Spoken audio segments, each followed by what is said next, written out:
সাত পাঁচ না ভেবেই হুট করে রিকশায় উঠে গেলাম আমি। পাশের টঙের দোকানে চা খাচ্ছে আমার একমাত্র ক্রাশ। ক্রাশের সামনে আসলেই আমার হার্টবিট হুসেন বোল্টের ন্যায় দৌড়াতে থাকে। কেমন অসার অসার লাগে। লুকিয়ে লুকিয়ে দেখার সময় মনে হয় ধরা পড়ে গেলাম। উফ, কি জ্বালা! শান্তিতে একটু দেখতেও পারি না ক্রাশটাকে। তো আমি আসলে এখন কলেজ থেকে বাড়ি ফিরছিলাম। বাসার কাছাকাছি আসতে দেখি স্বয়ং ক্রাশ মহাশয় পাড়ার টং দোকানে চা খাচ্ছেন। এমনি আমি দেখতে সুন্দর না, তার উপর কলেজ থেকে ফিরছি, ক্লান্তিতে চেহারা বিধ্বস্ত অবস্থা, আয়না নেই সাথে, নয়তো নিশ্চিত বলে দিতে পারতাম আমাকে ঠিক ভূতের মতো লাগছে। এখন এই বিধ্বস্ত অবস্থায় তো আর ক্রাশের সামনে থাকা যায় না, তাই নিজেকে আড়াল করতেই সামনে থাকা রিকশায় উঠে গিয়েছি। পাশ থেকে কেউ ডাকছে বুঝতে পারছি, কিন্তু আমি এখন ক্রাশকে দেখতে ব্যস্ত। আশেপাশে কে ডাকছে সেসব নিয়ে মাথা ব্যথা নেই। রিকশা একটু এগিয়ে যেতেই ক্রাশকে আর দেখা গেল না। এই যে, কে আপনি? আশ্চর্য তো, হুট করে রিকশায় উঠে গেলেন। এত ডাকছি শুনতে পাচ্ছেন না, বধির নাকি? কারো রাগী কণ্ঠের ধমক শুনে এবার পাশে ফিরে তাকালাম। একজন সুদর্শন যুবক আমার পাশে বসে আছে। আরে, একে আপনি আমার পাশে কি করছেন? বেশ জোরেই বলে উঠলাম। উচ্চস্বরে কথা বলার রাস্তার বেশ কিছু মানুষ সোজা আমাদের রিকশার দিকে তাকালো। এমনকি রিকশাওয়ালাও একবার ঘাড় ঘুরিয়ে পরখ করে নিল। এবার আমি একটু মিইয়ে গেলাম। আরে আস্তে আস্তে, আপনি তো আমাকে গণধোলাই খাওয়াবেন দেখছি। রিকশায় উঠলেন আপনি আর বলছেন আমি আপনার পাশে কি করছি? অদ্ভুত পাগল তো। এবার ব্যাপারটা বুঝলো মিহু। তাড়াহুড়ো করে তখন এই লোকের রিকশায় উঠে বসেছে সে। তবুও দমে গেলে তো হবে না, তার উপর লোকটা ওকে পাগল বলেছে। কনফিডেন্স নিয়ে বলল, এই পাগল কাকে বললেন? রিকশায় উঠেছি তো কি হয়েছে? হ্যাঁ, আমি তো অত মোটা না যে সব জায়গায় নিয়ে বসেছি। আপনি তো আর জায়গার অভাবে রিকশা থেকে পড়ে যাচ্ছেন না, তাই না? তো এত সমস্যা কিসের? সমস্যা কিসের মানে? আপনি এরকম যাত্রার রিকশায় উঠে পড়বেন নাকি? একটা ছেলের সাথে বাড়ি ফিরছেন, আপনার বাসার লোক কিছু বলবে না? একটু চিন্তায় পড়ে গেল মিহু। লোকটা অবশ্য ঠিকই বলেছে। এক হাত দিয়ে মাথা চুলকে বলল, আচ্ছা ঠিক আছে, যান, আমার বাসার সামনেই, আমি তার একটু আগেই নেমে যাব, আর ভাড়াটাও দিয়ে দিব। এবার খুশি? কিপটা কোথাকার! মেয়েটার কথায় অবাক না হয়ে পারল না অভি। ও কিপটা? Like seriously? তবুও কিছু বলল না। এই মেয়ের সাথে যত কথা বলবে ততই কথা বাড়বে, চুপ থাকাই ভালো। সামনে নেমে গেলেই ঝামেলা শেষ। কিছুক্ষণ চুপ থেকে কৌতূহল নিয়ে প্রশ্নটা করেই ফেললো অভি। আপনি এত কি দেখছিলেন ওই ছেলেটাকে? হক চুকিয়ে যায় মিহু। আমতা আমতা করে বলে, কোন ছেলে? আমি তো কাউকে দেখছিলাম না। অভি নিঃশব্দে হেসে দেয়। সন্দিহান গলায় বলে, ক্রাশ নাকি? ধ্যাত, বেশি বুঝেন কেন? ওই ছেলে আমার ক্রাশ হবে কেন? উল্টে আমি ওর ক্রাশ। দেখলে ডিস্টার্ব করবে, তাই তো আপনার রিক্সায় উঠে গেলাম, বুঝেছেন? হ্যাঁ। নিজের ট্যালেন্ট দেখে নিজেই মুগ্ধ মিহু। কি সুন্দর করে বানিয়ে কথা বলতে পারে, বাহ! বুঝলাম তো। মেয়েটার বাচ্চাময় কথায় না হেসে পারে না অভি। সে খুবই রাগী। অন্য কেউ হলে এতক্ষণে সে কি করতো তা সে নিজেও জানে না। একবার আর চোখে সচেতন ভাবে মেয়েটির দিকে তাকায়। রিকশার একদম পাশ ঘেঁষে বসে আছে সে। একটু হলেই পড়ে যাবে। চোখের দৃষ্টি বাহিরের দিকে। ঘন পাপড়ির আড়ালে গভীর কালো চোখ দুটো যেন ঢেকে গেছে। হালকা বাতাসেই মাথায় থাকা ওড়না পড়ে যায় মিহুর। দৃষ্টি সরিয়ে নেয় অভি। একটা মেয়ের দিকে এভাবে তাকিয়ে থাকা মোটেও কোনো শোভনীয় কাজ নয়, সেটা সে জানে। মিহু দ্রুত ওড়না টেনে নেয়। আজকে সকালে তাড়াহুড়া হিজাবটা পড়তে পারেনি সে। আঙ্কেল থামান, আমি এখানেই নামবো। রিকশা থেকে থামলে মিহু দ্রুত নামতে যে হোঁচট খায়। অভি মৃদু ধমকের স্বরে বলে, আরে আস্তে, এত ছটপট করেন কেন? মিহু এক পলক তার দিকে দৃষ্টি দেয়। চোখাচোখি হয়ে যায় তাদের। অভি চাইলেও দৃষ্টি সরাতে পারে না। মিহু চোখ নামিয়ে দেয়।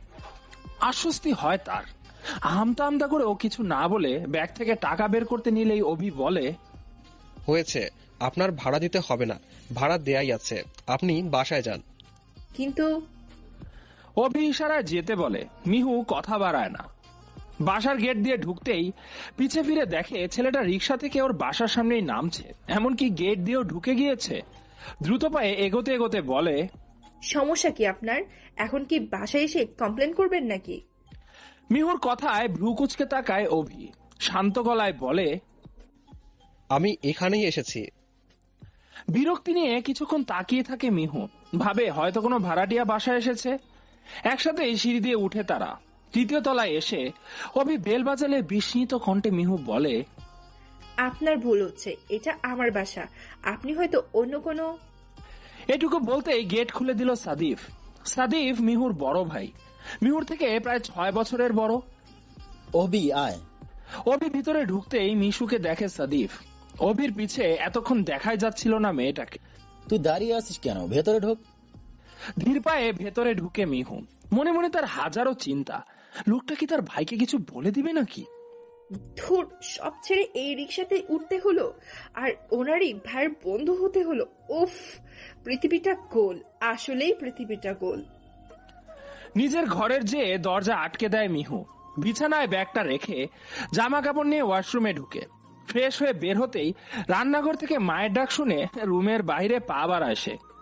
ভাইয়ের রুম কাটিয়ে যাওয়ার সময় হাসাহাসির শব্দ শুনে মনে মনে স্বস্তি পায় সে।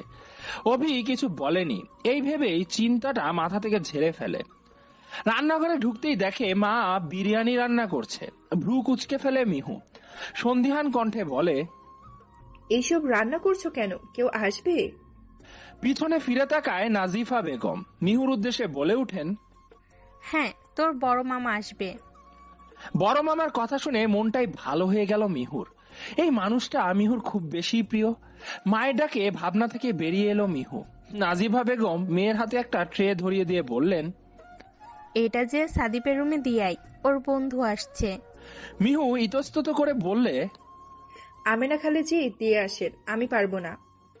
দেখছিস না আমেনা কাজ করছে, ও পারবে না, তুই যা। বিরক্তিকর দৃষ্টি নিক্ষেপ করে ট্রেটা হাতে নেয় মিহু। সাদিফের রুমে যে দরজায় দাঁড়িয়ে করে বলে, ভাইয়া দরজা খুলো। সাদিফ যে দরজা খুলে দেয়। মিহুর হাতে খাবার দেখে সাইড দিয়ে বলে, টেবিলে রেখে দে। মিহু ধীর পায়ে ভেতরে ঢুকে সাবধানে ট্রেটা রেখে দেয়, আর চোখে একবার অভির দিকে তাকায়। অভিকে গভীরভাবে তাকিয়ে থাকতে দেখে পরক্ষণেই চোখ নামিয়ে নেয়। বিছানায় হেলান দিয়ে এক হাতে ফোন নিয়ে তীক্ষ্ণ দৃষ্টিতে মিহুকে পর্যবেক্ষণ করছিল অভি, যদিও মুখের ভাব নির্বিকার। মিহু চলে যেতেই স্বাভাবিকভাবে বলে, কোন ক্লাসে পড়ে তোর বোন? সাদিফ চায়ের কাপে চুমুক দিতে দিতে বলে, ইন্টারে সেকেন্ড ইয়ার। অভি বাঁকা হাসে, বিড়বিড় করে বলে, ওহো, বাচ্চা মেয়ে। কিছু বললি? না, ভালো। ড্রয়িং রুমে বসে খোশ মেজাজে আড্ডা দিচ্ছে সবাই। মিহু বসে আছে তার বড় মামার পাশে, মিহুর পাশে তার মামাতো বোন ফারিয়া। তাদের মুখোমুখি সোফায় বসেছে সাদিফ আর অভি, আর একটা সোফায় বসে আছে মিহুর বাবা ইমতিয়াজ আহমেদ। অভি হাসি মুখে আফতাব হোসেনের সাথে কথা বলছে। আফতাব হোসেন রীতিমতো মুগ্ধ তার কথাবার্তায়। অনেকক্ষণ যাবৎ ফারিয়া মিহুর মাথা খেয়ে যাচ্ছে। অভির ব্যাপারে হাজারটা প্রশ্ন করে তার প্রশংসায় মিহুর মাথা ব্যথা না বানিয়ে ফেলছে সে। আমি কিছু জানি না তো ফারিয়া, উনি ভাইয়ার ফ্রেন্ড, শুধু এইটা জানি, আর কিছু জানি না। জানিস না তো কি হয়েছে? জানবি, ছেলেটা যে কি সুন্দর দেখতে, কথা বলার স্টাইলটা কি সুন্দর। মিহুরে, আমি তো ক্রাশ খেয়ে গেলাম। মিহু বিরক্তি নিয়ে বলে, তোর কয়জনকে লাগে রে, যাকে দেখিস তার উপরে ক্রাশ খাস? ধ্যাত, তুই বুঝবি না। মিহু কিছু বলে না, এই মেয়েকে বুঝিয়ে লাভ নেই। সন্ধ্যাবেলা মিহু রুমে বসে ফোন চালাচ্ছে, ফারিয়াও তার সাথেই আছে। হঠাৎই দরজা ঠেলে ভেতরে ঢুকলো নাফিসা বেগম। ব্যস্ত ভঙ্গিতে বলল, মিহু, সাদিপ ডাকে তোকে, ওর রুমে যা। আর ফারিয়া, নিচে চল মা, নাস্তা খেয়ে নে। মিহু উঠে যায়। সাদিফ কেন ডাকছে ভেবে পায় না সে। গুটি গুটি পায়ে ভাইয়ের কাছে যেতেই সাদিফ গম্ভীরভাবে বলে, তোকে নাকি কোন ছেলে ডিস্টার্ব করে রাস্তায়?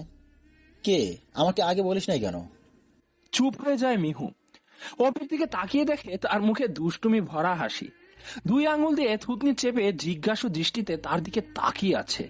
তার ভাইকে চিনে সে, খুব রাগী। আমতা আমতা করে বলে, না মানে হ্যাঁ। সাদিফ ভ্রু কুচকে তাকায়। আমাকে আগে বলবি না? আসলে। তার কথা টেনে নিয়ে অভি বলে, তোর কাছে বলতে লজ্জা পায় হয়তো। মিহু তাতে চেপে তার দিকে তাকায়। অভিযোগ তাকে রাগানোর জন্য এমন করছে সেটা সে ভালো করেই বুঝতে পারছে। আচ্ছা ঠিক আছে, যা তুই, আর কালকে আমার সাথে যাবি কলেজে। মিহু মাথা নাড়িয়ে বের হয়ে যায়। মেজাজটা প্রচন্ড পরিমাণে গরম হয়ে আছে। এই ব্যাটা এত অসভ্য কেন? কি দরকার ছিল ভাইয়াকে বলার? শেষে কিনা তার ভাইয়েরই হাতেই তার ক্রাশ খাবে মার। উফ, জাস্ট অসহ্যকর। বাইরে বাইক নিয়ে অপেক্ষা করছে সাদিফ। কানে ফোন নিয়ে কার সাথে যেন কথা বলছে। পরনে ব্লু জিন্স আর ব্ল্যাক শার্ট, চোখে কালো সানগ্লাস, হাত দিয়ে বারবার সামনের চুলগুলো পেছনে ঠেলে দিচ্ছে। মিহুকে বের হতে দেখে চোখের ইশারায় বসতে বলে। মিহু মাথা নাড়িয়ে বাইকে উঠে বসে। মনে মনে বারবার দোয়া করছে তার ক্রাশ অর্থাৎ অনেক যেন আজকে না থাকে যাওয়ার পথে, কোনোভাবে যেন না থাকে। থাকলে যে তাকে কি একটা পরিস্থিতিতে পড়তে হবে তার জানা নেই। দুই দিক দিয়েই ফেসে যাবে সে। বড় রাস্তার মোড়ে যেয়ে বাইক থামায় সাদিফ। মাথাটা হালকা ঘুরিয়ে জিজ্ঞাসা করে, ওই না। সাদিফের ডাকে হুঁশ ফিরে মেহুর। অন্যমনস্ক হয়ে অতিরিক্ত চিন্তায় ডুবেছিল সে। মাথা তুলে দেখে অনেক দাঁড়িয়ে আছে রাস্তার ওপাশে। সাদিফ কেমনে চিনল বুঝে উঠলে না সে। হ্যাঁ, তুমি কেমনে চিনলে? অভি বলল কালকে, আর আমি চিনি তো ওকে। বলতে বলতেই বাইক থেকে নেমে দাঁড়ায় সাদিফ। হাত ধরে বোনকে নামিয়ে দেয়। হাতের উল্টো পিঠ দিয়ে মুখের ঘাম মুছে মিহু। কোনোভাবে আজকে সামাল দিতে পারলেই হয়। আর কোনোদিনও অনিকের দিকে ফিরেও তাকাবে না সে, মনে মনে প্রতিজ্ঞা করে সে। গুটি গুটি পায়ে ভাইয়ের পিছে দাঁড়ায় মিহু। সাদিফ শান্ত গলায় বলে, অনিক, তুমি ওকে ডিস্টার্ব করো?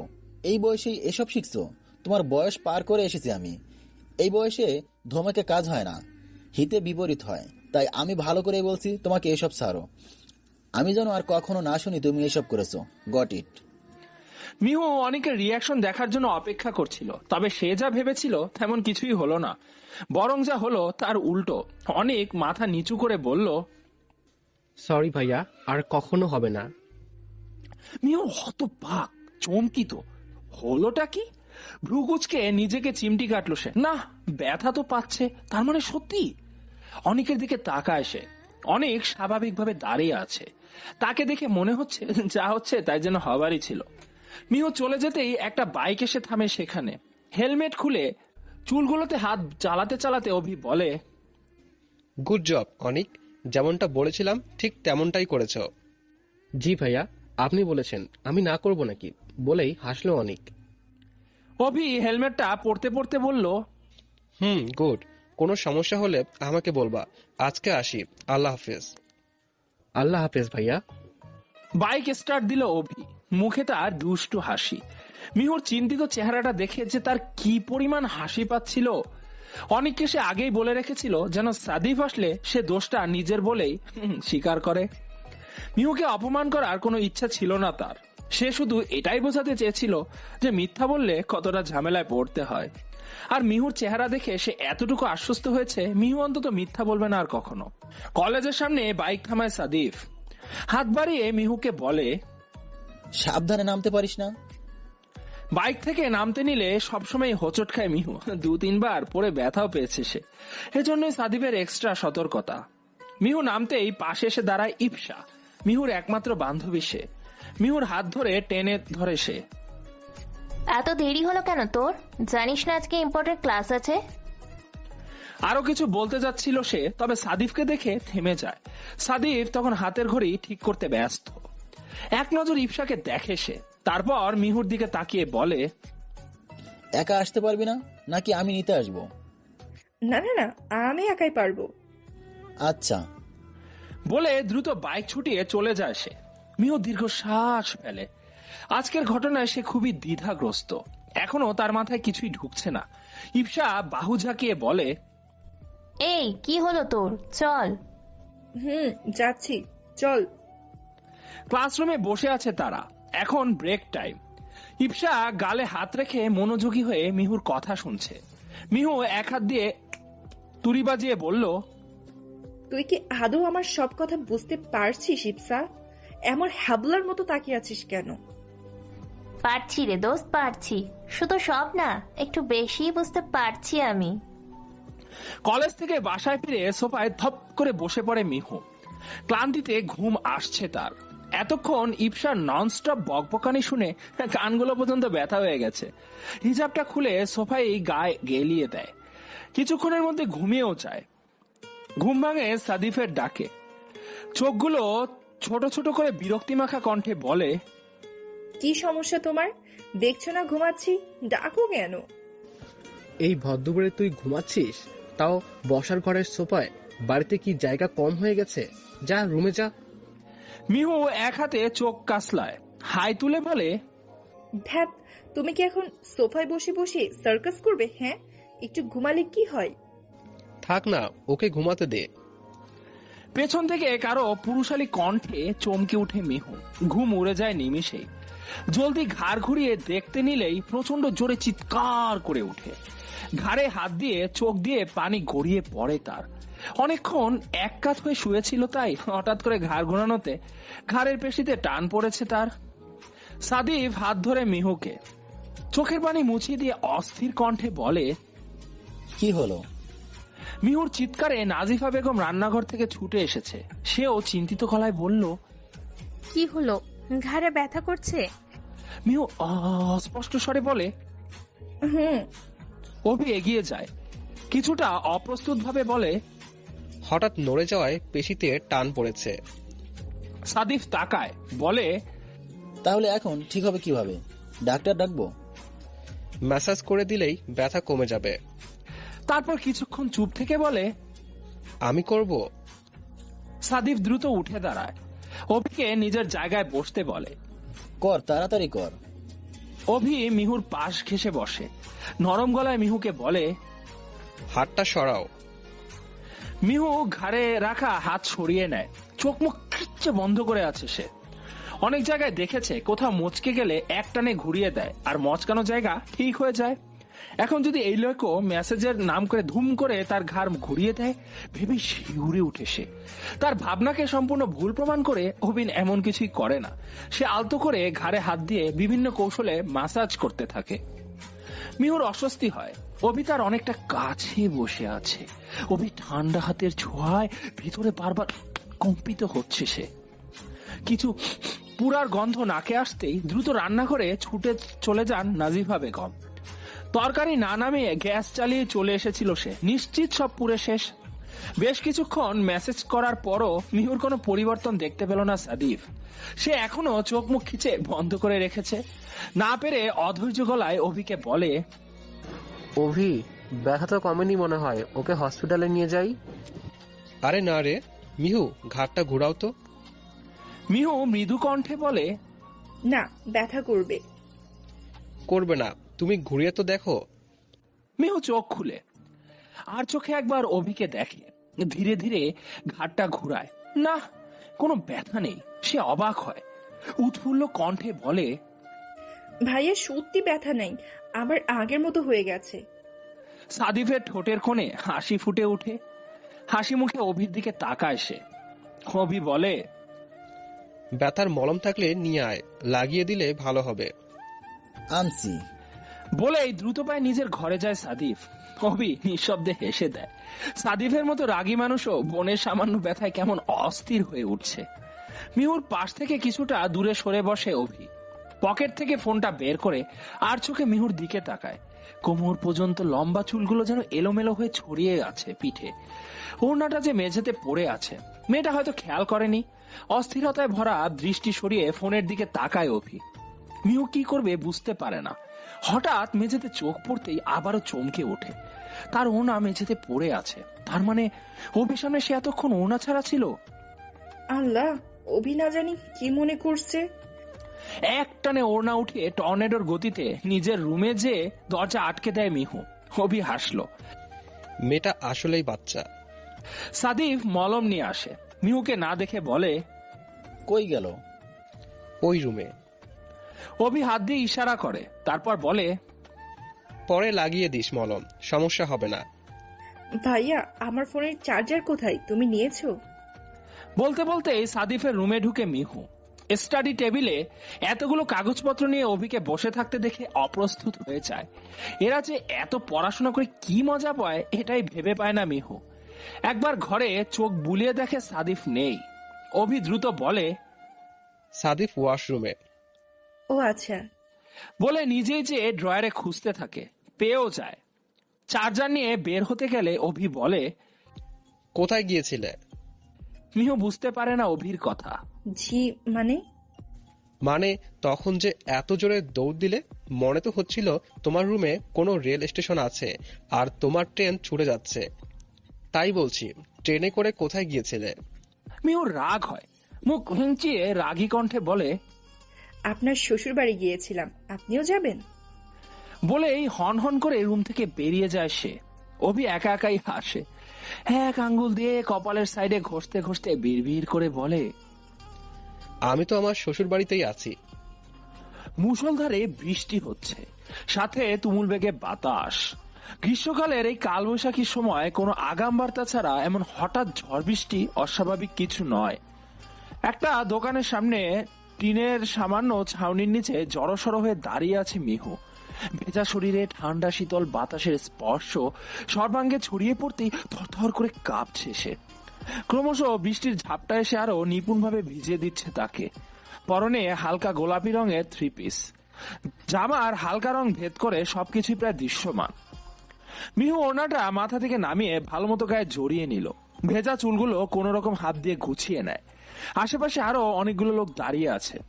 একরাশ অস্বস্তি নিয়ে এক কোনায় নিজেকে আরো একটু গুটিয়ে নিয়ে দাঁড়িয়ে রইল সে। কিছুক্ষণ আগে কলেজ থেকে হেঁটেই বাড়ি ফিরছিল মিহু। আজকাল হাঁটতে বেশ ভালোই লাগে।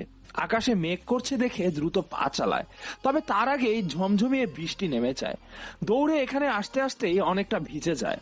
বৃষ্টির সময় রিক্সা পাওয়া যায় না, যাও দু একটা আছে সেগুলো রাস্তার ওপারে।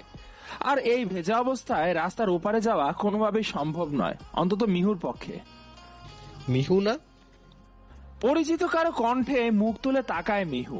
সামনে থাকা ব্যক্তিটি তার জন্য সবচেয়ে বিরক্তিকর হওয়া সত্ত্বেও তাকে দেখে এখন বিরক্ত লাগছে না। প্রশ্নের উত্তরে মৃদু মাথা নাড়ায় সে। সামনে বাইক থামিয়ে দাঁড়িয়ে আছে অভি, সেও ভিজে চুপচুপে। গায়ের শার্ট লেপ্টে আছে শরীরের সাথে। হেলমেটটা খুলে চুলগুলো ঝাড়তে ঝাড়তে দ্রুত মিহুর পাশে এসে দাঁড়ালো সে। এখানে দাঁড়িয়ে আছো কেন?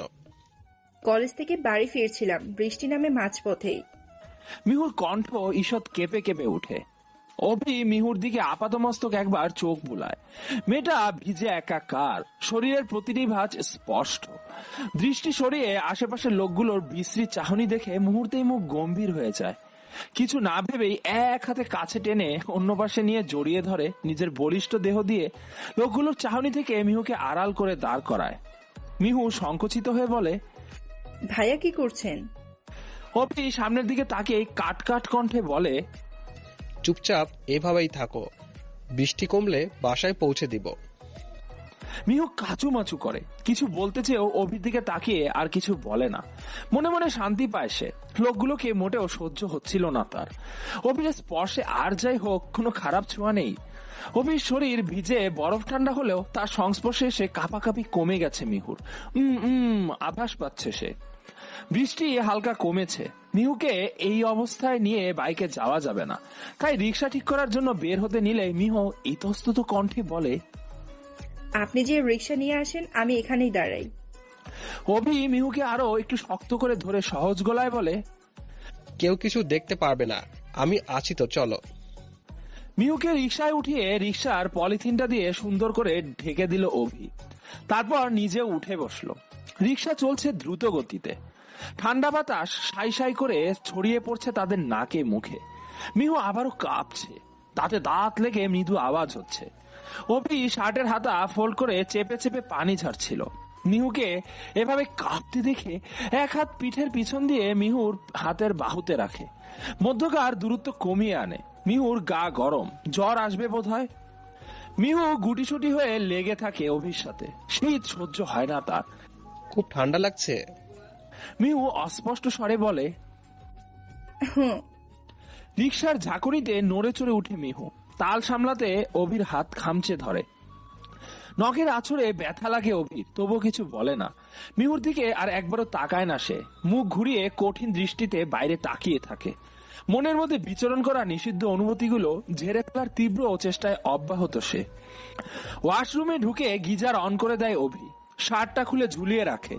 মেয়েলি ঘ্রাণ আসছে তার শার্ট থেকে, এমনকি তার শরীর থেকেও।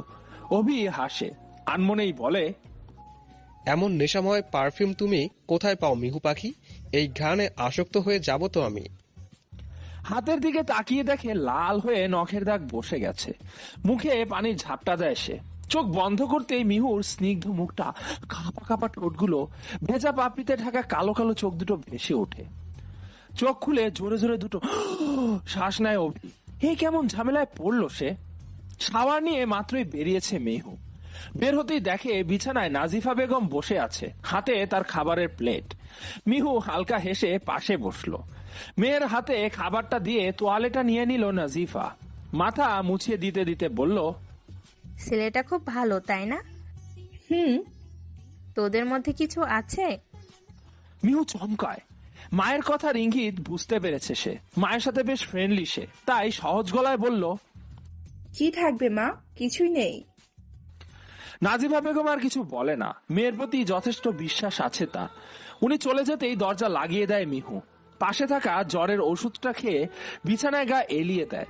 চোখটা বন্ধ করে ঘুমানোর চেষ্টা করে। এই প্রথম কারো এতটা কাছে ছিল সে। মুখের সামনে বই খুলে বিছানায় হেলান দিয়ে বসে আছে মিহু। মাথায় যদিও কিছু ঢুকছে না, তবু পড়তে তো হবে। 2 মাস পর পিরিয়ডস পরীক্ষা, পড়াশোনায় ভীষণ চাপ। গায়ে মোটা কাঁথা জড়ানো তার, এখনো হালকা শীত শীত করছে। ওষুধ খেয়ে নিয়েছিল বলে হয়তো জ্বরটা আর আসেনি। একবার চোখ তুলে দেয়াল ঘড়িটার দিকে তাকায়। সন্ধ্যা 7:30 বাজে। সারাটা বিকাল ঘুমিয়েই কাটিয়েছে। আধো আধো ঘুমের ঘোরে কিশোরী মনে অভিকে নিয়ে নানান ভাবনা আসছিল। এই বয়সটা স্পর্শকাতর। একটু কিছু হলেই আবেগে ভেসে যায় মেয়েদের মন। এক ফোঁটা আবেগী রঙই যথেষ্ট তাদের ছোট দুনিয়াটাকে রং বেরঙে করার জন্য। দ্রুত বেগে মিহুর রুমে ভিতরে ঢুকে সজোরে দরজা লাগিয়ে দেয় সাদিফ। মিহু চোখ তুলে তাকায়। সাদিফের মুখে বিরক্তিকর ছাপ স্পষ্ট। চুলগুলো এলোমেলো হয়ে আছে, চোখ মুখ ফোলা। গভীর ঘুম থেকে ডেকে তোলা হয়েছে তাকে। হুড়মুড় করে মিহুর বিছানায় এসে সাটান হয়ে শুয়ে পড়ল সে।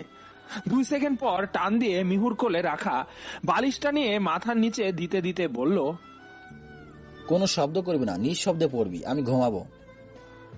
মিহু ভ্রু কুচকায়, তেড়ে উঠে বলে, তুমি এখানে ঘুমাবে কেন? তোমার ঘরে যাও। সাদিফ পাশ ফিরে মিহুর গায়ের কাঁথা টেনে দিয়ে বলল, আমার রুমে মা আর আমেনা খালা পরিষ্কার টরিষ্কার করছে। মিহু দীর্ঘশ্বাস ছাড়ে। ভাইয়াকে কিছু বলে লাভ নেই, সে এখন ঘুমাবে মানে ঘুমাবে। ধ্যাত, এত মোটা করে কাঁথা দেয় কেউ? গন্ডারের চামড়া নাকি তোর? গরম লাগে না নাকি? মিহু কাঁথাটা ধরে বলল, কাঁথাটা ছাড়ো, আমি ভাঁজ খুলে গায়ে দিয়ে দিচ্ছি। কাঁথাটা সাদিফের গায়ে দিয়ে লাইট অফ করে আলতো করে দরজা ভিড়িয়ে বের হয়ে যায় মিহু। রান্নাঘরে যাওয়ার পথে ভাইয়ের রুমে একবার উকি দেয়। মা বিছানা ঝাড়াঝাড়ি করছে, আর আমেনা খালা বড় একটা লাঠির মতো ঝাড়ু দিয়ে দেয়ালের কোণের ঝুল ঝাড়ছে। ছোট করে একটা শ্বাস ফেলে মিহু। তার মা অতিরিক্ত সুচিবাই টাইপের মানুষ। মিহুর ফোন অনবরত বেজেই চলছে। সাদিফ কানে বালিশ চেপে রাখা সত্ত্বেও শব্দটা তার কানে এসেই চলছে। এই মিহুটা ফোন রেখে কই গেল কে জানে। অধৈর্য হয়ে না দেখে এই ফোনটা রিসিভ করে সাদিফ। হ্যালো বলার আগেই ওপাশ থেকে মিষ্টি কণ্ঠে ঝাঁঝালো ভাবে ভেসে আসে, ওই কই মরছিলি তুই? কতক্ষণ যাবত ফোন করছি। আচ্ছা শোন, আমি তোর একটু বাসায় আসছি। হ্যাঁ, আমার বায়োলজি প্র্যাকটিক্যাল খাতাটা তোর কাছে না? কাল জমা দিতে হবে তো। আমার কমপ্লিট হয়নি, একটু বের করে রাখ, আমি এসে নিয়ে। সাদিফ অবাক হয়। ফোনটা কান থেকে সরিয়ে স্ক্রিনটা নামটা দেখে। নাম্বারটা ইপসা চুন্নি দিয়ে সেভ করা। সাদিফ ঠোঁট বাঁকিয়ে হাসে, ভাবে একটা মানুষ এক নিঃশ্বাসে এত কথা কিভাবে বলতে পারে। হ্যাঁ, সে ঘুম ঝরানো ভরাট গলায় বলে, আমি ওর ভাই, তুমি আসো, আমি মিহুকে বলে দিচ্ছি। সাদিফ ইপসার জবাবের অপেক্ষা করে। কোনো উত্তর না পেয়ে আবার বলে, উপসা। ইপসা দাঁত দিয়ে ঠোঁট কামড়ে ধরে। বুকের ভেতর মনে হয় হাতুড়ি পিটাচ্ছে কেউ। তবুও গলার স্বর নামিয়ে কোনো মতে বলে, জি ঠিক আছে ভাইয়া। সাদিফ ফোন কেটে দেয়। ইপসার মন খারাপ হয়। সাদিফ এমন মুখের উপর ফোনটা কেটে দিতে পারলো? একটু কথা বললে কি হয়? সে কি এতই খারাপ? আবার পরক্ষণেই ভাবে, কণ্ঠটা শুনে বোঝা গেল উনি ঘুমিয়েছিলেন। ওর ফোন করাতে বিরক্তিবোধ করেনি তো? সাদিফ গলা চড়িয়ে মিহুকে ডাক দেয়। মিহু সবেমাত্র চুলা থেকে কফিটা নামিয়েছে, মগে না ঢেলেই রুমে যায়। মিহু দরজার সামনে দাঁড়িয়েই বলে, কি হয়েছে?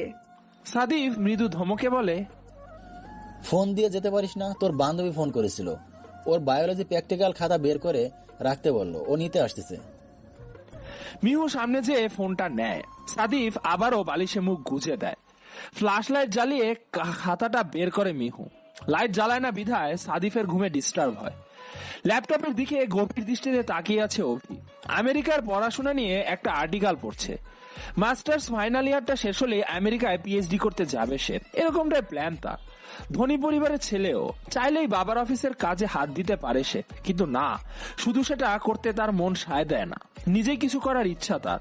আগে নিজে প্রতিষ্ঠিত হবে, তবেই বাবার কাছে হাত দিবে, তার আগে নয়। দরজা নক করার শব্দে ধ্যান ভাঙে তার। ল্যাপটপের থেকে দৃষ্টি না সরিয়েই বলে, আসো। দরজা ঠেলে ভেতরে ঢুকলো নিশাত। পরনে টাইট জিন্স আর পাতলা ফিনফিনে একটা টপস, সোনালী কালার করা চুলগুলো উঁচু করে বাঁধা। অভি একবার তাকায়, তারপর চোখ নামিয়ে ল্যাপটপের দিকে তাকিয়ে বিরক্তিকর কণ্ঠে বলে, তোর এখানে কি কাজ নিশাদ? নিশাত উত্তর দেয় না। দৌড়ে এসে অভিকে দু হাতে জড়িয়ে ধরে। অভি চমকায় না। নিশাত এমনই গায়ে পড়া স্বভাবের। সে ধমকে উঠে বলে, নিশাদ ছাড়, তোকে কতবার বলেছি হুটহাট এমন করবি না, ছাড় বলছি। নিশাত ছাড়ে না। অভি নিজেই জোরপূর্বক ছাড়িয়ে নেয়। নিশাত গা ঘেঁষে বসে পড়ে। ওর গা থেকে তীব্র পারফিউমের গন্ধ আসছে। গন্ধটা সহ্য হচ্ছে না অভির। মাথা ধরে যাচ্ছে।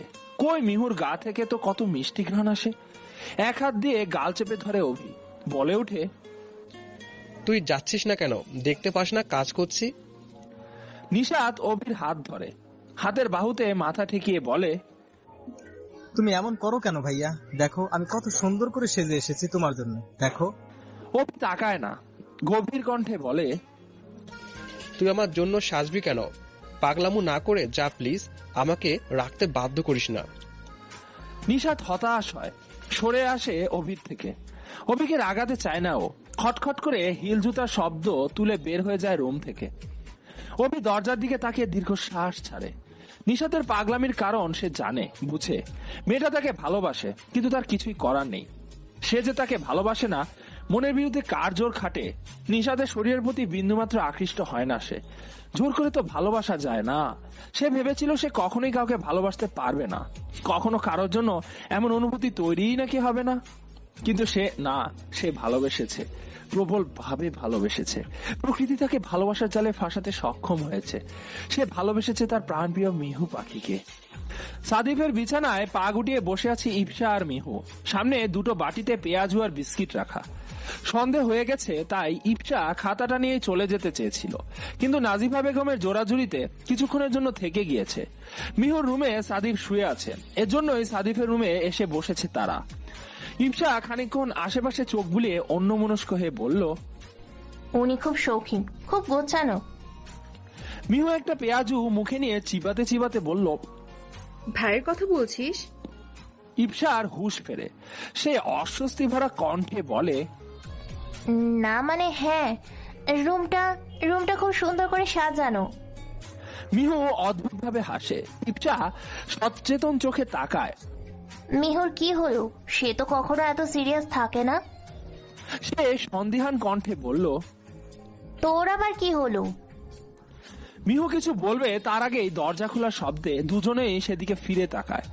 নাজিফা বেগম হন্তদন্ত হয়ে ঢুকলেন।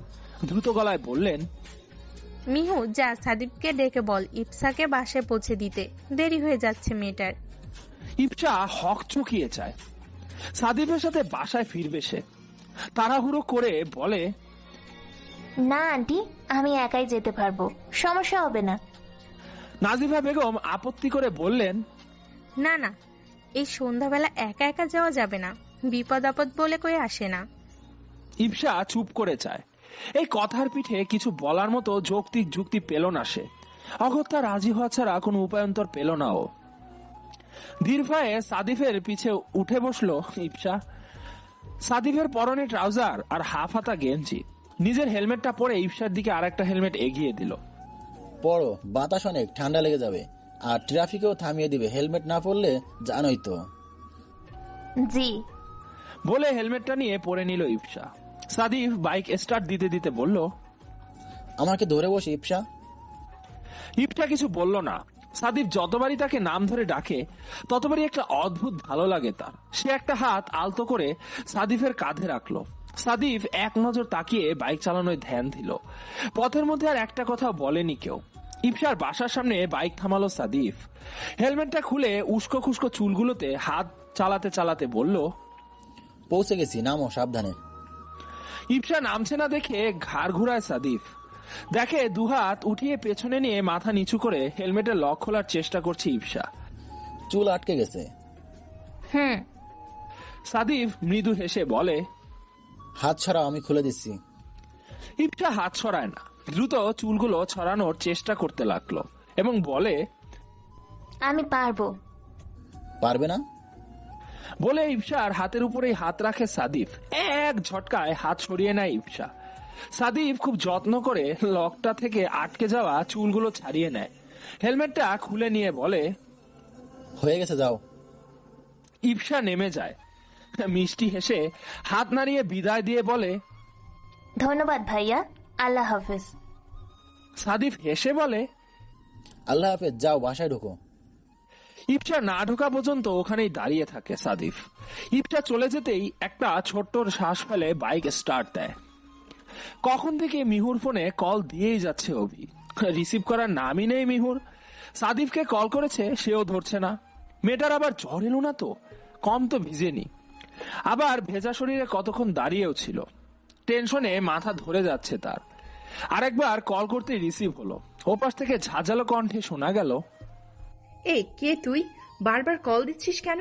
মেয়েদের নাম্বার পেলেই ডিস্টার্ব করতে মন চাই না, অসভ্য কোথা। অভি ফোনটা কান থেকে একটু সরিয়ে নেয়। 2 সেকেন্ড পর আবার ওখানে লাগিয়ে বলে, আমি অভি। মিহু দাঁত দিয়ে জিভ কাটে, মৃদু কণ্ঠে বলে, আপনি? অভি ব্যঙ্গ করে বলে, এখন আপনি?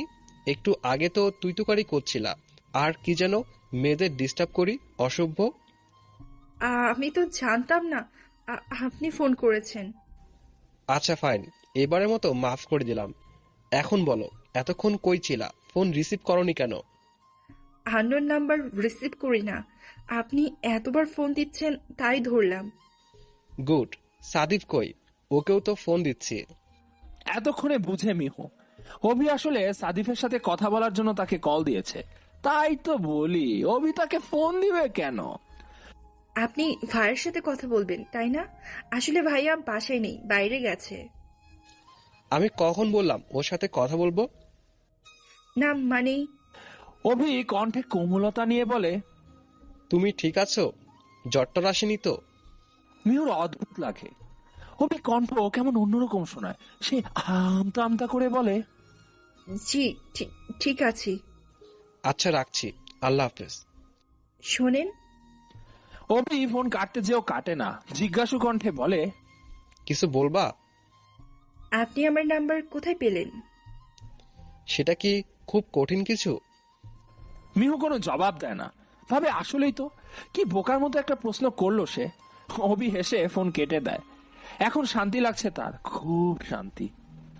সময় প্রবাহমান, কারোর জন্য থেমে থাকে না। ঘড়ির কাঁটার সাথে তাল মিলিয়ে নির্দিষ্ট গতিতে চলতে থাকে আমাদের জীবন। দেখতে দেখতে কেটে গেছে 2.5 মাস। আজকেই শেষ হয়েছে মিহুর প্রিটেস্ট পরীক্ষা। ব্যস্ত সময় কেটেছে তার। পড়াশোনায় সে মাঝামাঝি ধরনের স্টুডেন্ট। বস্তুত ভালো করতে হলে পড়তেই হবে, এই কথায় বিশ্বাসী সে। পরীক্ষা দিয়ে কলেজ থেকে ফিরেই গোসলে ঢুকেছে। 1 ঘন্টা যাবত শান্তিময় গোসল দিয়ে চুলে তোয়ালে পেঁচিয়ে বেরিয়ে এলো সে। পরীক্ষা বেশ ভালো হয়েছে, আজকে মনটা ফুরফুরে। আয়নার সামনে দাঁড়িয়ে চুল মুছছে আর গুনাগুন করে গাইছে, Oh baby, come to me. Oh baby, come to me. Oh, আমি তোমার হিরো হলে তুমি সুপারহিট। Oh baby. আরো গাওয়ার আগেই সাদিফের ধমকে চমকে পিছে ফিরল সে। ওই কি বলস তুই এগুলো? মিহু পিছলে হেসে বলল, এইটা তো গান ভাইয়া। সাদিফ চোখ মুখ কুচকে তাকায়, মৃদু ঝাড়ি দিয়ে বলে, এটা কেমন গোছের গান? বাদ দে, তুই যেমন তোর গানও সেরকমই। মিহু তেরে উঠে বলে, আমি কেমন? হ্যাঁ, তোমাকে কেউ বলছে আমার গান শুনতে? সাদিফ এসে কান টেনে ধরে মিহুর। মিহু চিল্লিয়ে বলে, মা দেখে যাও, তোমার ছেলে আমাকে মারে। সাদিফ দ্বিগুণ চিল্লিয়ে বলে, হ্যাঁ আসো, দেখো তোমার মেয়ে বেবি বেবি গান গায়, আবার কামটুমি কামটুমি করে, আরো কি সব বলে। নাজিফা বেগম রান্নাঘর থেকেই চিল্লিয়ে বলে, তোরা থামবি? সাদীপ তুই না বড়, মারছিস কেন? ছাড়বি নাকি আমি আসবো? সাদিফ একটা মোচড় দিয়ে ছেড়ে দিয়ে বলে, না থাক, আশা লাগবে না, ছেড়ে দিছি। মিহু এক হাতে কান ঘষতে থাকে, ব্যথা হয়ে গেছে। বিড়বিড় করে বলে, ফালতু, অসহ্যকর। কি বললি? মিহু ঝামটা দিয়ে বলে, কিছু না। তুমি কি কাজে এসেছো? ও হ্যাঁ, আমি বলতে আসছিলাম যে রাতে রেডি থাকিস তুই, আমাদের সাথে একটা দাওয়াত যাবি। কিসের দাওয়াত? আমি যাব না। সাদিফ মিহুর মাথায় চাটি মেরে বলে, তুই যাবি, তোর বাপ যাবে না। থাক, বাপ যাওয়ার দরকার নেই, তুই গেলেই হবে, অ্যান্ড ইটস ফাইনাল। বলেই রুম থেকে বেরিয়ে যায়। মিহু মুখ ভাঙচিয়ে চুল মুছতে থাকে। এই কয়েক মাস পড়তে পড়তে ক্লান্ত সে, এখন একটা শান্তির ঘুম দিবে। সন্ধ্যা 7টা। মিহু রেডি হচ্ছে।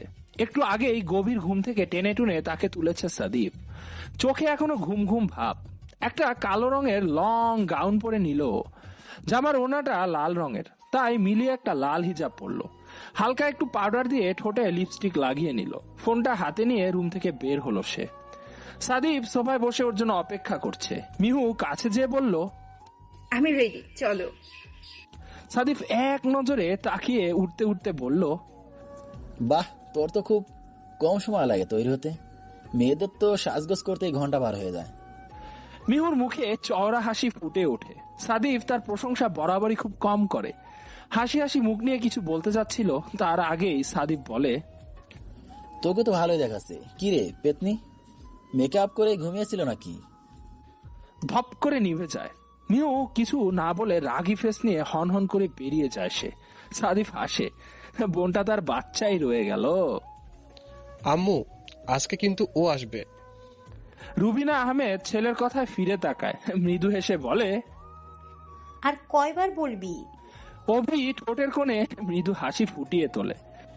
ও কিন্তু বাচ্চা মেয়ে না, উল্টাপাল্টা কিছু বললে তুমি কিছু মনে করো না। মনে করবো না মানে? আমার ছেলেকে পাগল করে ফেলেছিস। ওকে তো আমি আচ্ছা মতন বকে দেব। আচ্ছা, বকে দিও। অভি চলে যেতেই রুবিনা আহমেদ স্বস্তির নিঃশ্বাস ফেলে। মেয়েটাকে দেখার খুব শখ তার। অভির মতো বদমেজাজি রাগী ছেলেও যে কাউকে এতটা ভালোবাসে ভাবতেই অবাক লাগে রুবিনার। কোথায় যাচ্ছি আমরা? মানে কার বাসায়? কিসের দাওয়াত? সাদিফ শান্ত কণ্ঠে বলে, অভির বাসায়, ওর মায়ের জন্মদিন আজকে, সেখানে যাচ্ছি। মিহু থমকে যায়। অভির সাথে তার দেখা হয় না প্রায় 2 মাস। কতবার অভির ফোনে কল করতে যেও করেনি সে। ভাবতো কল করে কি বলবে।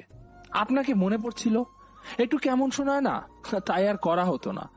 আজকে এতদিন পরে দেখা হবে, কেমন অদ্ভুত লাগছে মিহুর। আচ্ছা, এমন কেন লাগছে? মিহুর দিকে অপলক দৃষ্টিতে তাকিয়ে আছে অভি। মিহুর দৃষ্টি নিচের দিকে, উপরে ঠোঁট দিয়ে নিচের ঠোঁটটা কামড়াচ্ছে সে। অভির রাগ হয়, ঠোঁটটার উপর এমন অত্যাচার চালাচ্ছে কেন মেয়েটা। পাশেই দাঁড়িয়ে আছে সাদিফ। সাদিফ হালকা গলা ঝেড়ে অভির দিকে তাকিয়ে বলে, ভেতরে ঢুকতে দিবি না? অভির হুঁশ ফিরে দ্রুত সামনে থেকে সরে দাঁড়িয়ে বলে, হ্যাঁ হ্যাঁ, আয়। সাদিফ মুচকি হেসে ভেতরে ঢুকে। মিহুও ঢুকে তার সাথে। অভিদের বাসাটা বেশ বড়, উপরতলার একদম কোণার ঘরটা অভির। মিহু সাদিফের হাত শক্ত করে ধরে রেখেছে।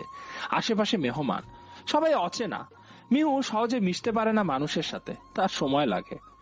রুবিনা আহমেদ কয়েকজনের সাথে কথা বলছিলেন। সাদিফ তার দিকে এগিয়ে যায়। হাসি মুখে সালাম দিতেই উনি তাকায়। মিহুও সালাম দেয়।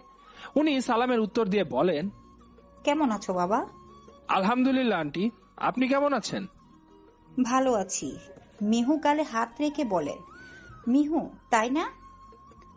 মিহু অবাক হয়, ভদ্রমহিলা ওর নাম জানলো কি করে।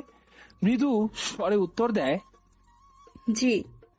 ভারী মিষ্টি দেখতে তুমি। অবির পছন্দ আছে। মিহু চমকায়, কথার মানে বুঝতে না পেরে বলে, জি আন্টি। রুবিনা বেগম দাঁত দিয়ে জিভ কাটেন। অভি তাকে এসব বলতে মানা করেছিল, তবু সে বলে ফেলেছে, তাই কথা কাটানোর জন্য বলেন, মিহু তো আগে কখনো আসেনি। সাদিফ তো চিনোই সব। ওকে বাগানটা ঘুরে দেখাও, ওর ভালো লাগবে। অবিও যা সাথে। এখানে সব বড় মানুষদের আড্ডাখানা, বুড়ো মানুষদের জন্মদিন তো, তোমরা বাচ্চারা বোর হবা। বলেই হাসেন তিনি। মিহু মুগ্ধ হয়, ভদ্রমহিলা এত সুন্দর করে কথা বলে, দেখতেও বেশ সুন্দরী, চেহারায় বয়স্কের ছাপ আছে, তাও সুন্দরী। মিহু মনে মনে বলে, এই জন্য মনে হয় উনিও এত সুন্দর। কি সব ভাবছে সে। বাগানে এসে দেখে ঘুটঘুটে অন্ধকার। অভি ভ্রু কুচকে আসে। সব লাইট তো জ্বালানো ছিল, বন্ধ করলো কে? মিহু সাদিফের গা ঘেঁষে দাঁড়ায়। সাদিফ এক হাতে জড়িয়ে ধরে তাকে। অন্ধকার ভয় পায় মিহু। অভি একটু দাঁড়া, আমি দেখতেছি বলে ভেতরে যায়। কিছুক্ষণের মধ্যেই সব লাইট জ্বলে ওঠে। মিহু পিটপিট করে তাকায়, চোখে আলস হয়ে যেতেই অবাক হয়ে চোখ বড় বড় করে তাকায়। এত বড় ফুলের বাগান! মিহু এগিয়ে যায়, পকেট থেকে ফোন বের করে। হাঁটতে হাঁটতে ফোন চালায় সে। অভি মিহুর পাশে পাশে হাঁটে। একটা গাছ দেখে দাঁড়িয়ে পড়ে মিহু। হলুদ রঙের বেশ সুন্দর ফুল ফুটে আছে সেটায়। মিহু হাত দিয়ে ধরে কৌতূহলী কণ্ঠে বলে, এটার নাম কি? অভি সাদিফের দিকে তাকায়। তাদের থেকে কিছুটা দূরে দূরে হাঁটছে সে। চোখের দৃষ্টি ফোনের মধ্যে আবদ্ধ।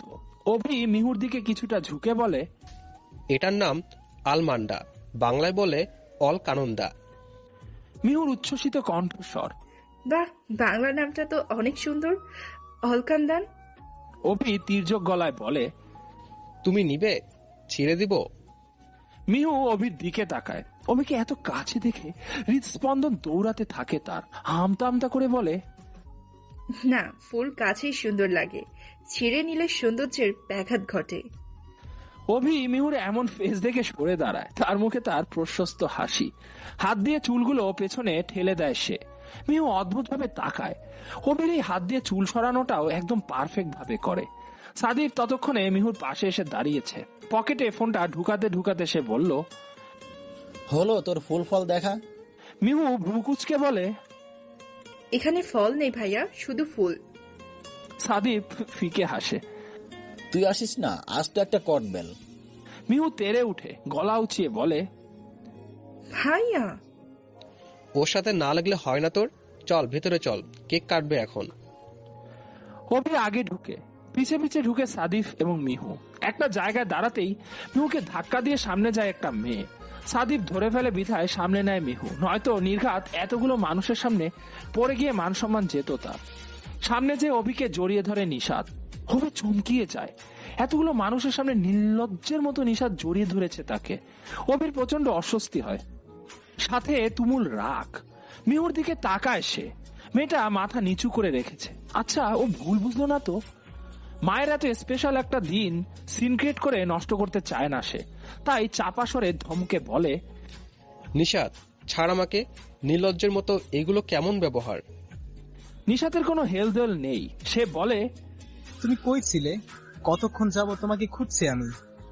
অভি জোরে একটা শ্বাস নিয়ে রাগ দমনের চেষ্টা করে। নিশাতের বাহু ধরে ছাড়িয়ে নেয় নিজের থেকে। ভাগ্য ভালো আশেপাশের মানুষ খেয়াল করেনি। নিজের ভালো চাইলে ফার্দার এমন করবি না নিশাদ, গট ইট? নিশাত ফ্যাল ফ্যাল করে চেয়ে থাকে। রাগে অপমানে চোখে পানি চলে আসে তার। কেন তাকে অভি পছন্দ করে না? কেন? সেদিনের পর আবারও মিহুর সাথে অভির দেখা হয় না, প্রায় অনেক দিন। কথায় আছে না, দূরত্বে প্রেম বাড়ে।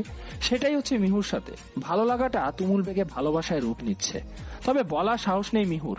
তার মধ্যে জড়তা কাজ করে। সাদিফ তার বাবা মা কেমন ভাবে নিবে বিষয়টা জানা নেই তার। তার উপর ওই দিনের মেয়েটার ওই রকম একটা কাজ। হয়তোবা মেয়েটা অভির কিছু হয়, খুব ঘনিষ্ঠ কেউ। একদিন সকালে নাস্তা করছিল সে। সাদিফ তার পাশেই বসে খাচ্ছে। মাস্টার্সের কনভোকেশন ছিল তার 1 সপ্তাহ আগে। পড়াশোনা শেষ। পিএইচডি করার জন্য আমেরিকার ইউনিভার্সিটিতে অ্যাপ্লাই করেছে সে আর অভি। মাসখানেক লাগবে হয়তো কনফার্মেশন মেইল পেতে। হঠাৎ করে মিহুর প্রচন্ড মাথা ব্যথা শুরু হয়। 2 হাতে মাথা চেপে ধরে ও। সাদিফ হক চুকিয়ে মিহুর মাথায় হাত রেখে বলে, কি হলো মিহু?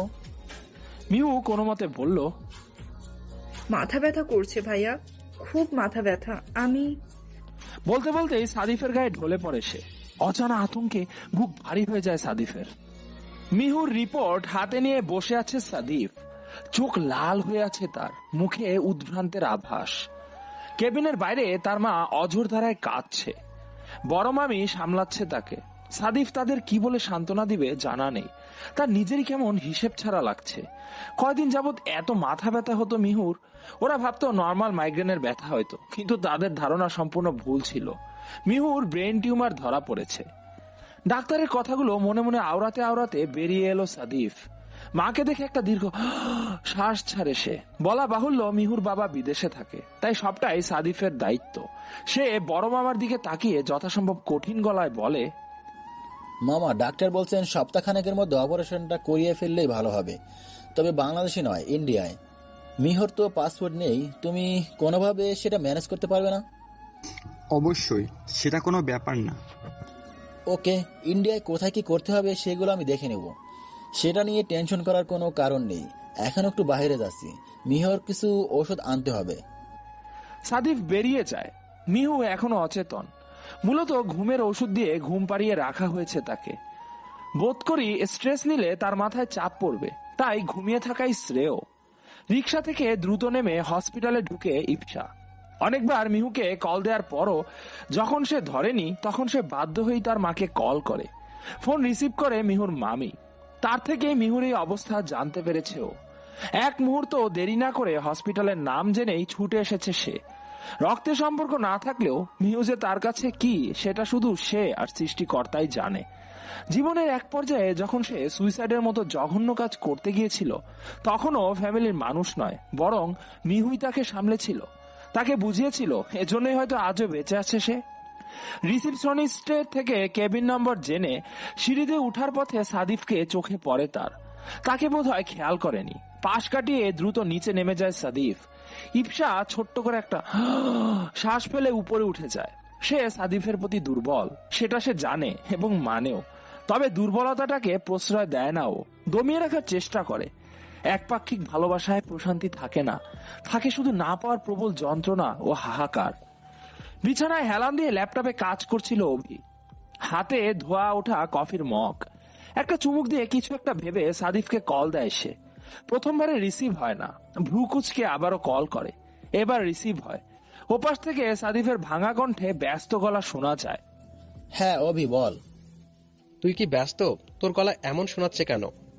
সাদিফ একটা ফাঁকা ঢোক গিলে নিজেকে সামলে বলে, মিহু হসপিটালে, ওর। হোয়াট? কেন, কি হয়েছে ওর? ইসি ওকে? ও ঠিক আছে তো?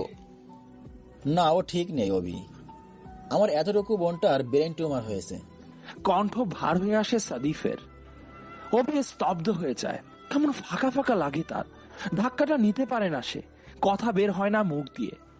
আচ্ছা রাখছি, হ্যাঁ অভি। ফোন কেটে যায়। সাদিফ কান থেকে নামাতে আবার রিং হয়। রিসিভ করে সাদিফ। অভি শুধু বলে, কোন জায়গায় আছে ও? সাদিফ হসপিটালের নাম বলে। অভি ওকে বলে কেটে দেয়। নাজিফা বেগম মিহুর পাশে বসে মাথায় হাত বুলিয়ে দিচ্ছে। ইপসা এক পাশে বসে হাত ধরে রেখেছে। মিহু বারবার তাদের দিকে তাকাচ্ছে। মাথায় ব্যথাটা এখন নেই, তবে বুঝতে পারছে তার হয়তো কোনো বড় অসুখ হয়েছে। সে স্লান কণ্ঠে বলে, আচ্ছা আমার কি হয়েছে আমাকে বলবা তো? নাজিফার চোখ দিয়ে পানি গড়িয়ে পড়ে। ইপসা তুই তো বল। ইপসা মৃদু হাসার চেষ্টা করে বলে, কিছু হয়নি তোর, একদম পারফেক্ট আছিস তুই। মিহুর বিশ্বাস হয় না। চোখ বন্ধ করে সে। কিছুক্ষণ পর চোখ খুলে বলে, ভাইয়া কোথায়? ইপসা কিছু বলার আগেই সাদিফ ঢুকে কেবিনে। হাতে তার ওষুধের প্যাকেট। ভাইয়া, এখানে মিহু। মিহু তাকায়, হাসি ফুটে তার মুখে। ইপসা দাঁড়িয়ে যায়, সাদিফকে বসার জায়গা দেয়। সাদিফ মিহুর মাথায় হাত বুলিয়ে দিয়ে নাজিফা বেগমকে বলে, মা তুমি যে ফ্রেশ হয়ে কিছু খেয়ে নাও, তোমার বিপি লো হয়ে যাবে। নাজিফা যেতে চায় না। সাদিফ জোর করে ইপসার সাথে পাঠিয়ে দেয় তাকে। এখন মা অসুস্থ হয়ে পড়লে কজনকে সামলাবে সে? তারা বেরিয়ে যেতেই সাদিফ মিহুর দিকে তাকায়, হালকা হাসার চেষ্টা করে বলে, মাথা ব্যথা করছে না তো? মিহু মাথা নাড়িয়ে বলে, উফ, করছে না। আমার কি হয়েছে? কেউ কিছু বলছো না কেন? সাদিফ একটা লম্বা দম ফেলে। নার্স কিছু খাবার নিয়ে ঢুকে। সাদিফ সেগুলো নিয়ে বলে, আপনি যান, আমি খাইয়ে দিব। নার্স চলে যেতেই মিহুকে উঠিয়ে হেলান দিয়ে বসাতে বসাতে বলে, আমি বলছি। মিহুর মুখে খাবার তুলে দিয়ে বলে, দেখো মিহু, আমি যা বলবো তুই কিন্তু একদম ভয় পাবি না। মিহু জিজ্ঞাসু দৃষ্টিতে তাকিয়ে থাকে। সাদিফ আরেক গাল খাবার তুলে দিয়ে বলে, তোর মাথায় ছোট একটা টিউমার হয়েছে, ভয়ের কিছু নেই, একটা ছোট্ট অপারেশন করতে হবে জাস্ট। বাংলাদেশেও করানো যাবে, বাট তোর সেফটির জন্য আমরা ইন্ডিয়ায় করাবো। ওখানে চিকিৎসা খুব উন্নত, কোনো রিস্ক থাকবে না, বুঝলি? মিহু নির্বিকার, তার কেমন রিয়েক্ট করা উচিত বুঝতে পারছে না। সে কি কাঁদবে? কিন্তু কান্না তো আসছে না। সে স্বাভাবিক গলায় বলল, আমি কি মারা যাব ভাইয়া? সাদিবের বুকটা ধক করে ওঠে। সে শক্ত কণ্ঠে বলে, এসব কি বলিস? ব্রেন টিউমারে কেউ মারা যায় নাকি? কত মানুষের হয় এমন? মিহু হাসে। সে জানে অধিকাংশই বাঁচে না। এতটা ছোট সে নয় যে কিছু বুঝে না। তবে ভাইয়ের দিকে তাকিয়ে আর কিছু বলে না, চুপচাপ খেতে থাকে। তারপর ওষুধ খেয়ে শুয়ে পড়ে। ঘুমের ওষুধের ডোজ বেশি হয় কিছুক্ষণের মধ্যেই ঘুমিয়ে পড়ে। মিহুর ঘুমন্ত মুখের দিকে এক দৃষ্টিতে তাকায় সাদিফ। খুব কাঁদতে ইচ্ছা করছে তার। চোখের পানি আটকে রেখে শান্ত হওয়ার চেষ্টা করে। নিঃশব্দে তার পাশে এসে দাঁড়ায় ইপসা। সাদিফ বুঝতে পারে, মাথাটা কিছুটা ঝুঁকিয়ে ফেলে সে। কাঁদতে চাচ্ছে না সে। ইপসা পাশে বসে এক হাত সাদিফের কাঁধে রাখে। সাদিফ আর আটকাতে পারে না, ইপসাকে চাপটে ধরে ফুপিয়ে ওঠে। ইপসা থমকে যায়, কি হচ্ছে বোঝার চেষ্টা করে। খানিকক্ষণ পর কাঁধে চোখের পানির অস্তিত্ব পেতেই বুঝে সাদিফ কাঁদছে। সে ধীর কণ্ঠে বলে, শান্ত হন ভাইয়া, মিহু ঠিক হয়ে যাবে। সাদিফ তাকে ছাড়ে না। ইপসাও আর কিছু বলে না। সাদিফকে বাধা দিতে ইচ্ছে করে না তার। কেমন কেমন আপন আপন অনুভব হয় তার। কিছু সময় পর সাদিফ নিজেই ছেড়ে দেয় তাকে। উঠে দাঁড়িয়ে অপ্রস্তুত ভাবে বলে, I am sorry, I am really sorry, I can't control myself, really sorry. Ipsa চাপা স্বরে বলে, ইটস ওকে। সাদিফ দ্রুত বেরিয়ে যায়। এরকম লজ্জায় সে কখনো পড়েনি। হনহনিয়ে কেবিনের সামনে যায় অভি। সাদিফকে দাঁড়িয়ে থাকতে দেখে বলে, মিহু ভেতরে? হ্যাঁ, ঘুমাচ্ছে। কাচের দরজা দিয়ে তাকায় অভি। মিহু ঘুমিয়ে আছে। তার হাত ধরে পাশেই মাথা ঠেকিয়ে শুয়ে আছে ইপসা। ভেতরে যা, সমস্যা নাই। অভি ভেতরে ঢুকে মাথায় হাত বুলিয়ে দিয়ে বের হয়ে আসে। মনে তার একটাই প্রশ্ন, আমার মিহু পাখির সাথেই কেন এমন হলো? অভি বেরিয়ে আসতেই সাদিফ বলে, তুই এত চিন্তা করছিস কেন? বোনটা তো আমার। বন্ধুর বোনের জন্য এতটা চিন্তা? অভি স্নান হেসে শান্ত স্বরে বলে, ইউ নো আই লাভ হার। ব্যস্তময় শহর, প্রকৃতিতে যেন নেমে এসেছে বিষাদময় পূর্বাভাস। বাতাসগুলো কেমন তেতো ঠেকছে। এয়ারপোর্টে সবাই ব্যস্ত নিজ নিজ কাজে। পিন পতন নীরবতা নয়, তবে কোলাহলের মাত্রা খুবই কম। টিকিটের যাবতীয় কাজগুলো শেষ করে ফিরে এলো সাদিফ। নাজিফা বেগম এখনো মিহুকে জাপটে ধরে ফোপাচ্ছেন। উপস্থিত সবার চোখেই পানিতে পরিপূর্ণ। ইপসা, ফারিয়া, তার বড় মামি সবাই বারবার চোখ মোছার বৃথা চেষ্টা করছে। মিহুর কোনো ভাবান্তর নেই। সে কেমন যেন অনুভূতিহীন। উল্টো পাশ থেকে সাদিফকে ফিরে আসতে দেখে সে মুচকি হেসে মায়ের দিকে তাকিয়ে বলল, কাঁদছো কেন মা? তোমার কি মনে হচ্ছে আমি মারা যাব? নাজিফা আর কলিজা কেঁপে উঠল। এত আদরের মেয়ে তার, যদি খারাপ কিছু হয়ে যায়? প্রতিউত্তরে কিছু বলার আগেই সাদিফ এসে কাট কাট কণ্ঠে বলল, তোকে না বলেছি উল্টা পাল্টা পেঁচাল পারবি না, চুপ করে থাক। মা, তুমি কান্না বন্ধ করো, আমাদের ফ্লাইটের সময় হয়ে গেছে, যেতে হবে। মামার কাছে যে লাগেজগুলো পরখ করে নেয়। সবার দৃষ্টির অগোচরে ক্ষীণস্বরে ইপসাকে বলে, মায়ের খেয়াল রেখো। ইপসা মাথা কাত করে। যতদিন ওরা ফিরছে না ততদিন মিহুর মায়ের সাথেই থাকবে সে। সাদিফ নিজের লাগেজটা এক হাতে ধরে আর এক হাতে মিহুর হাতটা শক্ত করে ধরে সে। মিহু আরেকবার চারপাশটা চোখ বুলায়। ঘন পল্লবে ঢাকা চোখগুলো দিয়ে বার দুয়েক পলক ফেলে অতি আকাঙ্ক্ষিত ব্যক্তিটাকে খোঁজে, কিন্তু না। যতদূর তার দৃষ্টি যায় ততটুকুতেই নাই সে। আবারও চোখ বন্ধ করে সে। ভাবে খুললেই হয়তো দেখবে অভি তার সাথে দেখা করতে এসেছে, হয়তোবা শেষ দেখা। তবুও দেখা তো হোক। হাতে টান পড়তেই সম্বিত ফিরে তার। সাদিফ তাকে হাঁটার জন্য ইশারা করছে। দীর্ঘশ্বাস ফেলে পা বাড়ালো সে। চোখের মনি এদিক ওদিক ঘোরাচ্ছে বারংবার। চোখের কোণে জমা হচ্ছে অভিমানের ক্ষুদ্র ক্ষুদ্র সিক্ত কণা। তাহলে কি অভি তাকে শুধুই বন্ধুর বোন মনে করে, আর কিছুই না? তার অসুস্থতার কথা শুনে একটাবারের জন্য কি তার সাথে দেখা করা যেত না? নাকি উনি আমার অসুস্থতার কথা জানেই না, পরক্ষণেই ভাবে? না, ভাইয়া অবশ্যই তাকে বলেছে। হয়তো উনি প্রয়োজন বোধ করেননি, অথবা তার ইচ্ছাই হয়নি দেখা করার।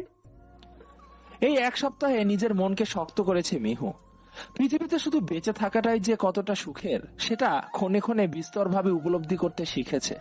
যদিও বেশিরভাগ সময় ঘুমিয়ে থাকতো সে, মূলত ঘুম পাড়িয়ে রাখা হতো তাকে, যেন মাথায় চাপ না পড়ে। বড় মামা সাদিফ আর সে যাচ্ছে ইন্ডিয়ায়। তার বাবা দেশে আসতে চেয়েছিল, তবে ভিসা পায়নি, তাই আসা সম্ভব হয়নি।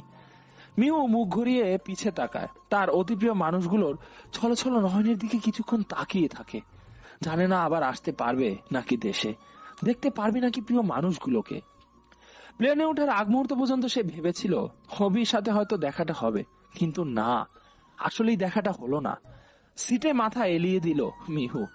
চোখ বন্ধ করে মনে করলো সেদিন অভির মায়ের জন্মদিনের দিন তাদের শেষ দেখা হওয়ার সময়টা। চোখের কোণ ঘেঁষে দুফোঁটা অবাধ্য অশ্রু গড়িয়ে পড়ল। সাদিপ তাকে কাঁদতে দেখে ব্যস্ত কণ্ঠে বলল, মাথা ব্যথা করছে তোর? ওষুধ নিয়েছিলি না? মিহু সন্তর্পণে পানিটা মুছে মৃদু হেসে বলল, ব্যথা করছে না ভাইয়া, তুমি চিন্তা করো না। সাদিফের চোখে মুখে বিস্ময়। এই এক সপ্তাহে মিহুকে একবারও কাঁদতে দেখেনি সে। কোথাও হালকা কেটে গেলেও বাড়িঘর মাথায় তুলে বসতো মিহু। আজ পর্যন্ত মাকে ছেড়ে একা কোথাও বেড়াতে পর্যন্ত যায়নি, অথচ আজকে এই নির্ভীক মিহুকে নতুন করে দেখছে সে, নিজের ছোট্ট বোনটাকে নতুন করে চিনছে। ঘণ্টাখানেক পর অপারেশন থিয়েটারে ঢোকানো হবে মিহুকে। সাদিফের কাঁধে মাথা দিয়ে চোখ বন্ধ করে রেখেছে সে। বাবার সাথে কথা হয়েছে কিছুক্ষণ আগে। বাবার কণ্ঠটা কেমন যেন ভেজা ভেজা শোনাচ্ছিল। বাবাকে কখনোই কাঁদতে দেখেনি মিহু। চোখ না খুলেই একটা ছোট্ট শ্বাস ফেলে বলল, আমার খুব ভয় করছে ভাইয়া। সাদিফ বোনের মাথায় হাত বুলিয়ে বলে, ভয় পাবি কেন? কত রেয়ার কেস আছে জানিস, মানুষ বেঁচে থাকার তীব্র ইচ্ছা প্রকাশ করে বলে বেঁচে যায়। মনের জোরটাই আসল। এই ভয় তোর বেঁচে থাকার ইচ্ছাটাকে গ্রাস করে ফেলবে বোন। মনে সাহস রাখ, আল্লাহ যা করেন ভালোর জন্যই করেন। মিহু উত্তরে কিছু বলার আগেই কেবিনে কারো ঢোকা শব্দে মুখ তুলে তাকায়। সামনে থাকা মানুষটাকে দেখে বিস্ময়ের চূড়ান্ত পর্যায়ে পৌঁছে যায় সে। মুখটা কিঞ্চিত ফাঁক হয়ে যায়। একটু আওয়াজ করেই বলে উঠে, আপনি? অভি কাছে এগিয়ে যায়। সাদিফ উঠে, আমি একটু ডাক্তারের সাথে কথা বলে আসি বলেই বেরিয়ে যায়। অভি যে মিহুর পাশ ঘেঁষে বসে, এক হাত দিয়ে বাহু জড়িয়ে ধরে বলে, আমার মিহু পাখি ভয় পাচ্ছে কেন? অভির মুখে আমার মিহু পাখি ডাক শুনে লজ্জা রাঙা হয়ে যায় মিহু। সেগুলোকে পাশে রেখে দৃঢ় অভিমানী কণ্ঠে বলে, আপনি আমাকে দেখতে আসেননি কেন? আমাকে কি আপনার মনে পড়ে না, নাকি আমি আপনার কেউ নই? এই সময়ও মিহুর ছেলে মানুষের কথা শুনে অবাক হয় সে। আবার খুশি হয় এই ভেবে যে মিহুর নার্ভাসনেসটা একটু হলেও কমেছে। অভি কিছুটা ফিসফিসিয়ে বলে, আমি রোজ তোমাকে দেখতে আসতাম, তুমি ঘুমিয়ে থাকতে বিধায় আমাদের দেখা হতো না। আর শোনো, তুমি আমার মনেই থাকো, তাই আর মনে করার দরকার পড়ে না। আর কি যেন বললে, তুমি আমার কেউ না, তুমি তো আমার সব। আলাদা করে বলতে হবে মিহু পাখি? মিহু মাথা নাড়ায়, অর্থাৎ আলাদা করে বলার প্রয়োজন নেই, সে বুঝতে পারছে। অভি মিহুর হাত জোড়া নিজের হাতের মুঠায় আবদ্ধ করে, এক হাতের উল্টো পিঠে আলতো করে ঠোঁট ছুঁয়ে বলে, তোমাকে আমার জন্য হলেও বাঁচতে হবে মিহু পাখি। তোমায় ছাড়া আমি সত্যি অপূর্ণ। এই অপূর্ণ আমার সঙ্গে পূর্ণতা প্রাপ্তির পথটুকু চলার জন্য হলেও আমার তোমাকে প্রয়োজন, একটু বেশি প্রয়োজন মিহু পাখি। মিহু মাথা নিচু করে রেখেছে, ভাবছে কেন এই মুহূর্তগুলো তার জীবনে আরেকটু আগে এলো না। এই অনুভূতিগুলো উপভোগ করার সময়টুকু কি পাবে না সে? হঠাৎই বেঁচে থাকার তীব্র আকাঙ্ক্ষা জেগে উঠল মিহুর হৃদয়ে। হ্যাঁ, তাকে বাঁচতেই হবে।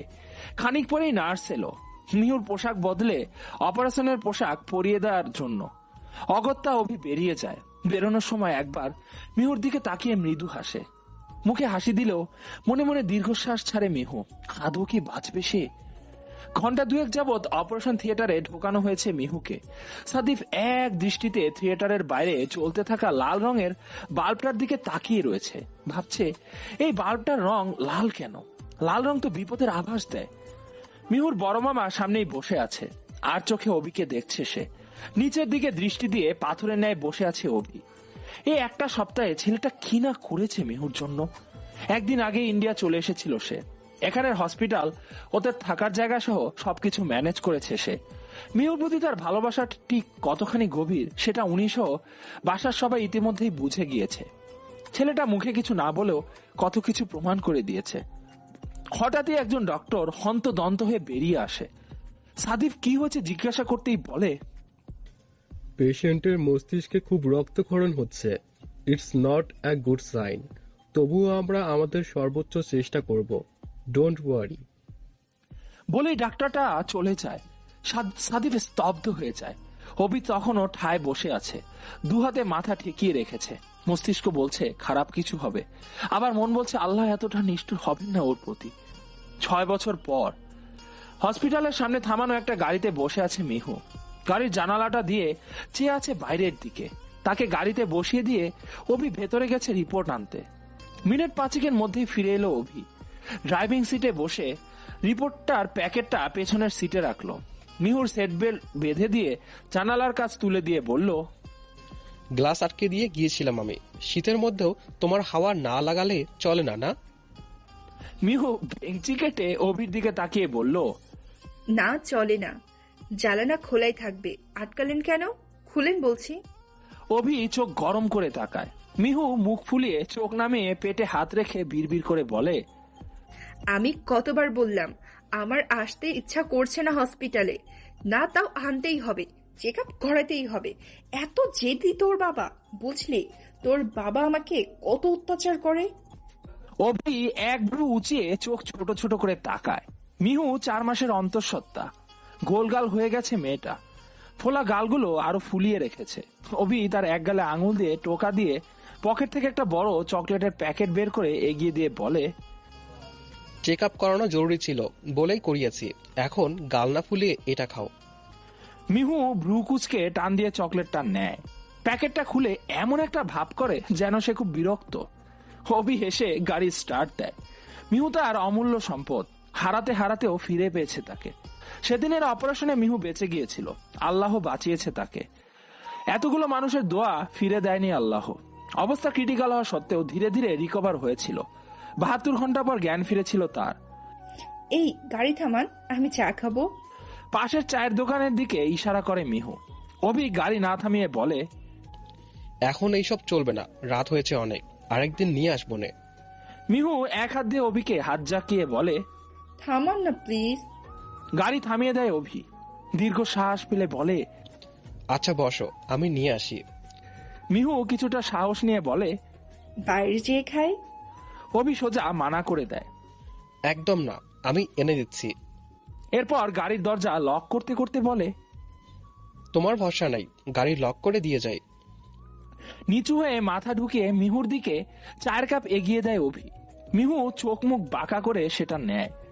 অভি নিজের কাপটা নিয়ে বসতেই মিহু বলে, সিট বেল্টটা খুলে দেন না, আরাম পাচ্ছি না বসতে। অভি সিট বেল্টটা খুলে দিতেই তার ফোন বেজে ওঠে। হাতে নিয়ে দেখে সাদিফের ফোন। রিসিভ করতেই সাদিফের ব্যস্ত স্বর শোনা যায়। হ্যালো অভি, ইফসার খুব বমি পাচ্ছে, কিছু খেতে পারছে না। ওর ডাক্তারও ফোন ধরছে না। মিহর ডাক্তারটার নাম্বারটা দে তো, ওনাকে ফোন করি। এই সময় এমন হয়েই থাকে, তুই এত চিন্তা করিস না, আমি নাম্বার মেসেজ করে দিচ্ছি, তুই ফোন করে দেখ। ফোনকে নাম্বারটা মেসেজ করে দেয় অভি। সাদিফ ইফসার বিয়েটা ওদের বিয়ের সাথেই হয়। 2 বছর আগে তাদের পিএইচডি শেষ করে দেশে ফেরার পরই বিয়েটা করে নেয় ওরা। বলা বাহুল্য, ইফসাও এখন 3 মাসের অন্তঃসত্ত্বা। চায়ে চুমুক দিয়ে মিহুর গায়ের শালটা ঠিক করে জড়িয়ে দেয় অভি। গাড়ির লাইট নিভানো, চাঁদের আলোতে স্নিগ্ধ দেখা যাচ্ছে সবকিছু। অভি মাথা ঝুঁকিয়ে মিহুর পেটে একটা চুমু খায়।